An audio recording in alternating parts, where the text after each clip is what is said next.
Hallo und herzlich willkommen zu einem neuen Video auf Ingas Color Art.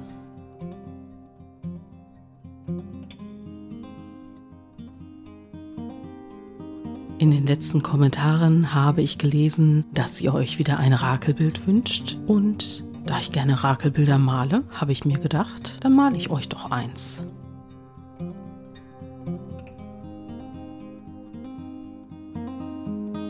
Zunächst habe ich mir meine Hintergrundfarbe aus 4 verschiedenen Farben angemischt, danach mit dem Spachtel aufgetragen, und weil ich mir dann eher vorstellen konnte, einen homogenen Hintergrund zu haben, habe ich zu meinem breiten Flachpinsel gegriffen und dann den Hintergrund auf meiner quadratischen Leinwand aufgetragen.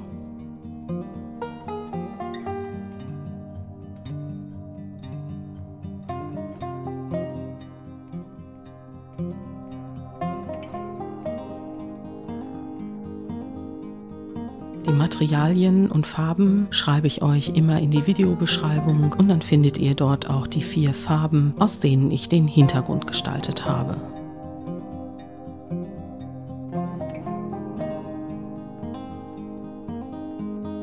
Wenn ich mit meinem Hintergrund zufrieden bin, trockne ich die komplette Leinwand mit dem Föhn an, oder aber als Alternative lasse ich sie mehrere Stunden trocknen.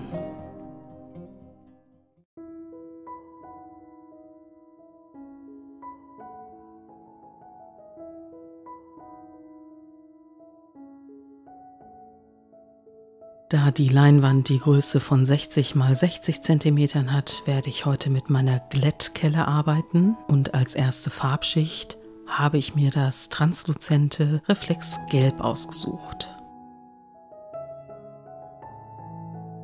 Transluzent bedeutet, dass die Farbe nicht deckend ist, sondern dass der Hintergrund durchscheinen wird. Und in diesem speziellen Fall habe ich einen türkisfarbenen Hintergrund, trage ein Gelb auf, und wenn das Ganze getrocknet ist, habe ich ein interessantes, intensives, helles Grün.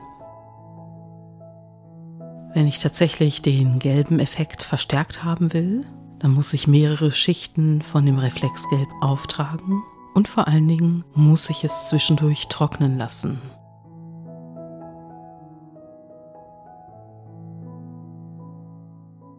Ich habe inzwischen meine Leinwand einmal gedreht, weil zum Ende der Bahnen nicht mehr genügend Farbe unterhalb der Kelle war und ich jetzt mit einer neuen Schicht, die quer zu den anderen verläuft, das einmal ausgleichen werde.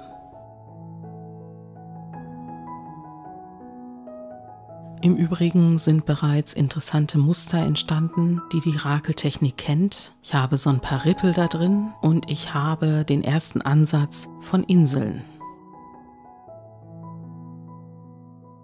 Ich werde heute Farben übereinander schichten, die ich normalerweise so nicht übereinander schichten würde, und habe deshalb jetzt einmal zu dem Perlweiß gegriffen.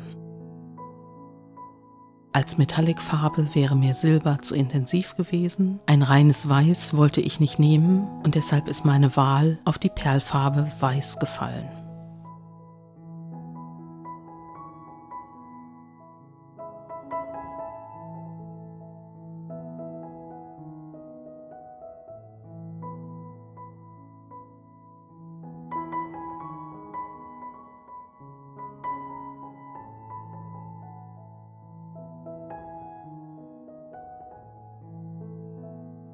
Wenn das Perlweiß aufgetrocknet ist, habe ich dort einen Glanz, der natürlich die anderen Farben etwas in den Schatten stellt, und dadurch habe ich aber auch wieder einen interessanten Kontrast.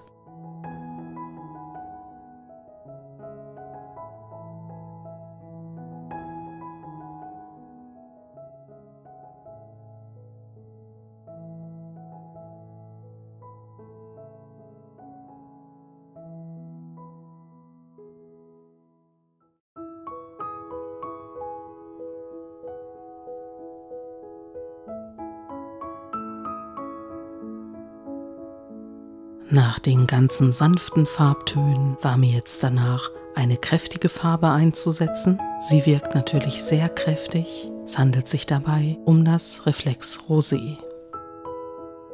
In Wahrheit ist das mal wieder eine transluzente Farbe, die dann auch die Eigenschaft hat, Farben durchscheinen zu lassen. Aber sie ist natürlich auch in diesem Augenblick ein absoluter Hingucker.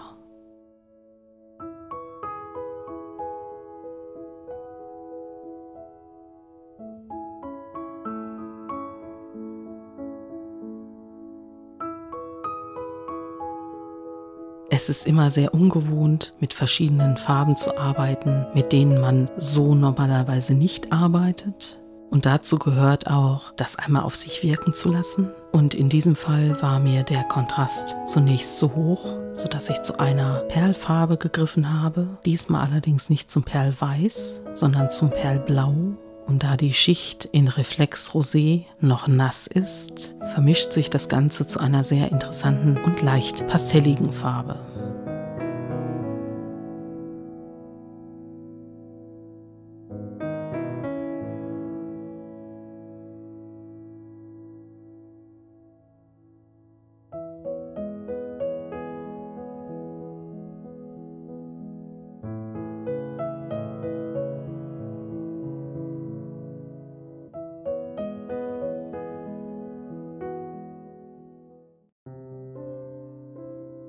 Da ich finde, dass Schwarz immer nur in bestimmten Fällen sein muss, habe ich zu einer sehr dunklen blauen Farbe gegriffen, und zwar zu dem Preußischblau.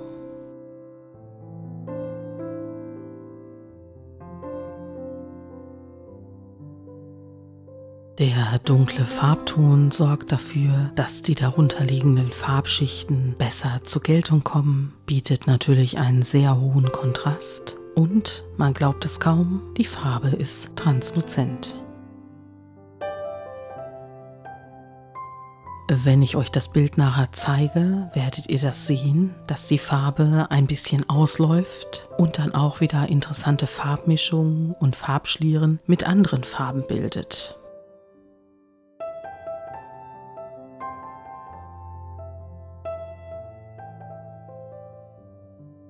Wenn die Farbschicht, wie vorhin schon mal erwähnt, etwas dicker ist, dann nehme ich diese natürlich auch gut wahr. Ansonsten ist es so wie das, was ich jetzt hier mache. Ich gebe nochmal ein bisschen preußisch Blau auf die Kelle und ziehe die Bahn nochmal ein Stück nach.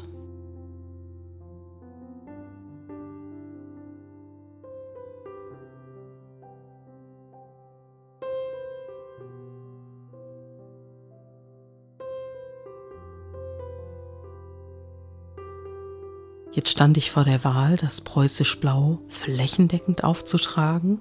Ich habe mich dann aber dagegen entschieden, die Leinwand so weit gedreht, dass die dunkle Fläche unten vor mir liegt und ich jetzt im oberen Bereich mit hellen Farben arbeiten kann.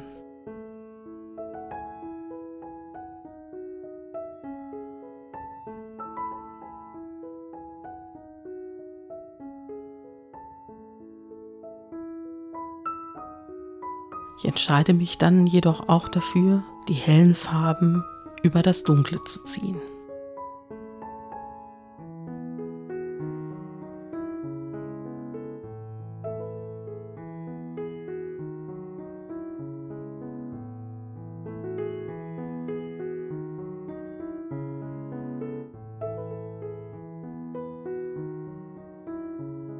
Es entsteht ein leichter Farbschleier, hinter dem ich die darunterliegenden Schichten noch wahrnehmen kann. Es ist aber auch so, dass sich die Farben mischen, weil ich meistens nass in nass arbeite. Und ich persönlich muss mich gerade sehr daran gewöhnen, dass ich pastellig arbeite.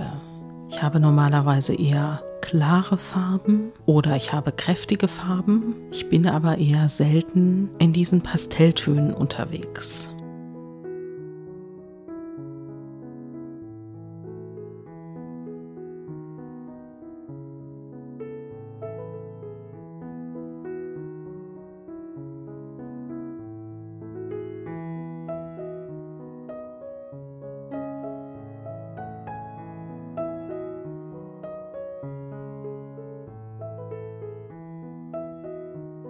Während ich mich jetzt mit dem Video auseinandersetze, sehe ich, dass das Bild im Grunde genommen hier fertig gewesen wäre. Ich aber gestehen muss, dass mir das Pastellige etwas ungewöhnlich erschien und ich deshalb nochmal zu einer etwas kräftigeren Farbe gegriffen habe, um dem Ganzen etwas mehr Ausdruck zu verleihen.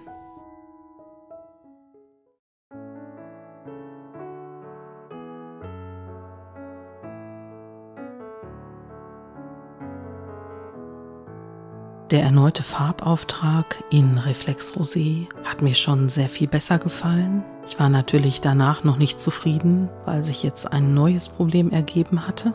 Und zwar hat sich das Reflex Rosé selbstverständlich mit dem Preußisch Blau zu einer Art dunklem Lila vermischt. Und da ich ja weiß, dass das Reflex Rosé dunkler auftrocknet, habe ich auch dann hier dafür gesorgt, dass nochmal Farbschichten in dieser Farbe aufgetragen und auch verstärkt werden.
Dann greife ich tatsächlich nochmal zu dem Perlweiß und rakel eine unterbrochene Bahn, um nochmal ein paar Spuren auf die Leinwand zu bekommen, weil ich auf einmal das Gefühl habe, ich vermisse jetzt das Pastellige.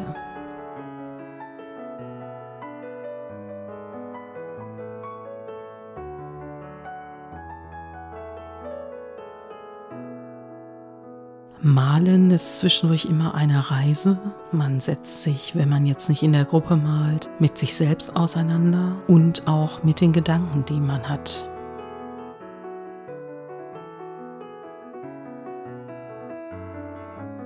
Und wenn man dann etwas Neues ausprobiert, dann fühlt sich das immer so an, als würde man auf rohen Eierschalen laufen, als würden Dinge nicht richtig sein.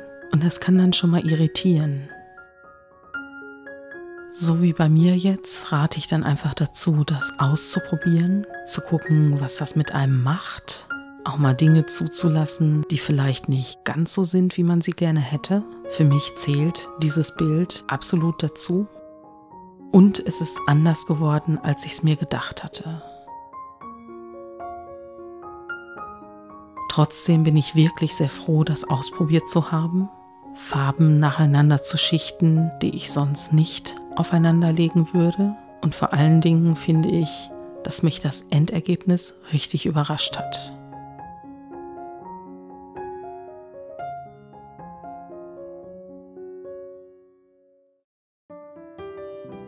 Dann schauen wir uns das Bild, was für mich ungewöhnlich ist, einmal im noch nassen Zustand an. Es sind Inseln zu sehen, positive und negative Inseln.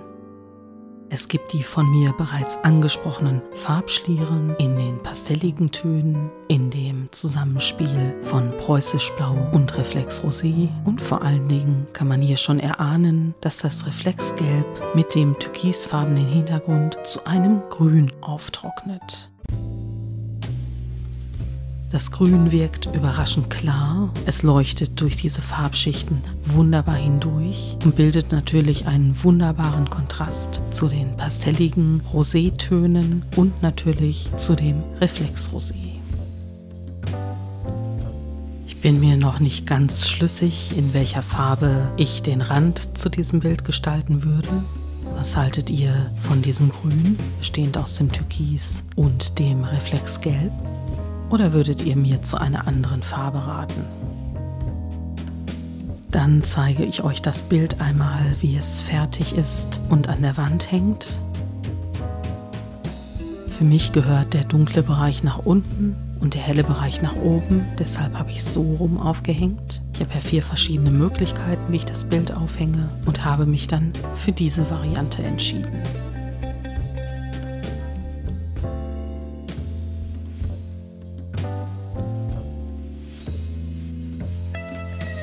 Ich werde für dieses Bild noch etwas brauchen.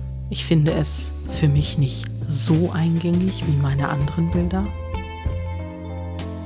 Ich liebe diese glänzenden Schichten, die durch diese Perlfarben entstanden sind. Und dazu finde ich in jedem Fall das matte Auftrocknen des Reflexrosés richtig gut.